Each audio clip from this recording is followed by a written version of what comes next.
مرحبا واهلا وسهلا بكم قناتي، وياكم دانيا. واليوم راح نستكشف موبايل جديد. راح نستكشف موبايل هواوي نوفا 12 اس اي. فراح نستكشف هذا الموبايل من كل النواحي، من ناحية التصميم، من ناحية الكاميرا، من ناحية الأداء، من ناحية الشاشة، من ناحية الصوت، ومن ناحية السعر أكيد. يا جماعة الفيديو راح يكون مقسم بالتايم لاين حتى تروحون على الجزء اللي تريدون تعرفون عنه مباشرة، بس أنا أنصحكم تشوفون الفيديو للآخر. واحدة من أهم المميزات اللي ضافت لنا إياها هواوي بهذا الموبايل هو أنه تقدر تسجل حساب جوجل بالموبايل الخاص بك بكل سهولة. مجرد راح تروح على إعدادات، بعدين تروح على users and accounts وتختار add account، راح تقدر تسجل الإيميل الخاص بيك والباسورد بكل سهولة. أنا جربت مختلف تطبيقات جوجل مثل هنا البلاي ستور، حملت هاي اللعبة وبكل سهولة، وهماتين فتت على الجوجل مابس وكلش تمام، وهماتين رحت على جوجل كروم وهماتين يشتغل بشكل كلش طبيعي. تقدر تحمل أي تطبيقات أنت تريدها من الأب جاليري اللي هو يكون أصلا موجود بالموبايل. تقدر تروح على التوب أبس، راح تلقى أكثر تطبيقات طلبا، فممكن تلقى بها التطبيقات اللي تحتاجها مباشرة. وهم خلي لك هذا السبورت أو الدعم، في حال واجهت أي مشكلة راح يحولك مباشرة على الواتساب، تقدر تتواصل مع فريق الدعم ويحلوا لك إياها. الجهاز يجي بشاشة بحجم 6.67 ونوعها OLED، ومعدل التحديث هو 90 هرتز. أنا جربت الموبايل وبعض فيديوهات اليوتيوب اللي هي 4K وطتنا ألوان كلش حلوة. بالنسبة لتصميم الجهاز، فالجهاز تصميمه كلش أنيق بصراحة، ويجي باللون الأخضر ويجي باللون الأسود. أنا اللي موجود هنا عندي الأخضر، والجهاز جايب تصميم كلش نحيف 7.39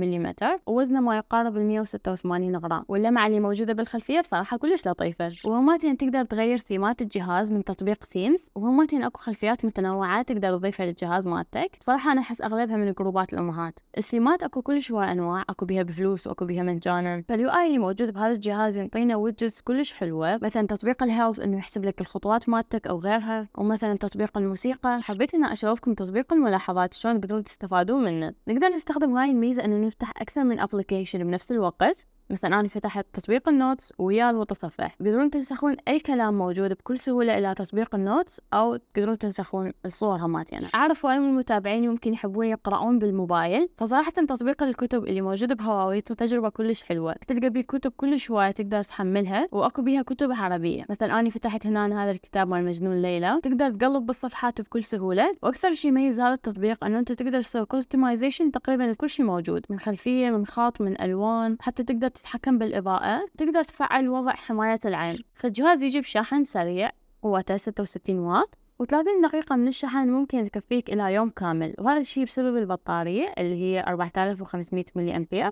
فهنا تقدرون تشوفون حسبة تقريبية ليش قد ممكن يظل وياك شحن الجهاز بالألعاب أو بالفيديوهات أو بالموسيقى. زين، نجي على أهم شيء وهي الكاميرا. قبل ما نجربها، فالكاميرا الأساسية هي 108 ميجا بكسل، وعندنا العدسة البورتري 112 درجة ألترا وايد تجي 8 ميجا بكسل، وعندنا كاميرا المايكرو 2 ميجا بكسل. وبالنسبة للكاميرا الأمامية فهي 32 ميجا بكسل. بالنسبة للكاميرا الأمامية اللي احنا أكثر شيء نستخدمها، فجربتها بإنارات مختلفة. بالوضعية الفوتو بصراحة حسيت أدائها كلش حلو، ألوانها مشبعة والدقة كلش حلوة. بس بالنسبة لوضع البورتري حسيت أنه مو كلش مضبوط جاي على الجسم، أو الشاربنس أو الحدية شوية هنا أخف. بالنسبة للوضع الليلي فأنا نزلت الحديقة مالتنا وجربت أكثر من نبتة. جربت الكاميرا هماتين بعدد من الأكلات، تشبع الألوان حلو بس ما حسيته كلش واقعي. وهاي تجارب مختلفة للزوم، أريد أشوف رأيكم بها بالتعليقات. واحدة من الشغلات اللي خلينا نقول مو أحسن شيء موجودة بالجهاز هو أن الصوت من منفذ واحد، هذا اللي تشوفونه هنا، فلذلك الصوت راح يكون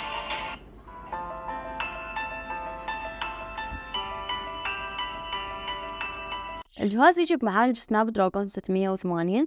المعالج مو أحدث شيء، هذا المعالج من 2021. وتقدرون هنا تشوفون الفريمات اللي يشغلها بأغلب الألعاب. أنا جربت بعض ألعاب السيارات، صراحة انطتنا أداء كلش حلو، يعني ما شفت الموبايل صفن أو شيء. هذا المعالج يدعم ال 4G فقط، ما يدعم ال 5G، وكذلك الموبايل ما بيه نسخة تدعم الإيسم، فصراحة تمنيت أن هواوي تضيفها. وتقدر تستفاد من مزايا الأمان اللي موجودة بالموبايل، مثلا تقدر تقفل أي تطبيق أنت تريده بكل سهولة، أو تقدر تقفل أي فايل موجود عندك. بالنسبة للسعر، فهذا الموبايل سعره $249، وتجي وياه هدايا بقيمة 65,000 دينار عراقي. إذا تريدون تطلبون الموبايل راح أحط لكم الرابط بصندوق الوصف. وإذا عندكم أي سؤال أنا ما جاوبته بخصوص هذا الموبايل، كتبوا لي بالتعليقات وأكيد راح أجاوبكم.